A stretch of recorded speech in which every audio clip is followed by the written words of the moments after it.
Ni siku nyingine tena ya mabingwa mara nyingi zaidi wa ligi ya soka Tanzania bara pamoja na vinara wa ligi hiyo, ambapo Dar es Salaam Afrika leo hii watakwenda kutupa karata yao nyingine katika mchezo wa ligi ya soka Tanzania bara, ligi kuu ya NBC, ambapo moja kwa moja watakwenda kukaribishwa na klabu ya soka ya Fountain Gate. Kumbuka mchezo wa kwanza uliopigwa kule Dar es Salaam katika uwanja wa KMC Complex, moja kwa moja klabu ya soka Yanga alipata ushindi wa mabao 4-0. Yes, nadhani wengi walishuhudia mtanangi huo. Leo hii ni siku nyingine tena kwenda kushuhudia mtanangi huo. Kumbukwe huu ni mchezo wa 27, yes, ni round ya 27 kwa upande wa Fountain Gate, lakini Yanga anakwenda kucheza mchezo wake ukiwa ni wa 26. Yes, moja kwa moja kumbukwe mbonge moja na mechi itapigwa siku hii ya leo. Kuelekea katika mchezo huo wa siku hii ya leo, tukupe takwimu.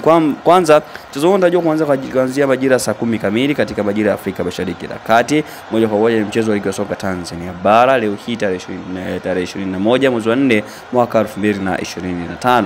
Lakini pia moja kwa moja tukupe taarifa fupi katika mchezo huo. Yanga anaingia katika mchezo huo akiwa kama kinara ligi ya soka Tanzania bara mara baada ya kucheza mchezo 25, akishinda mchezo 22, akianza sare mchezo mmoja, akipoteza mchezo miwili, huku goal difference ikiwa ni magoli 54 na pointi zikiwa ni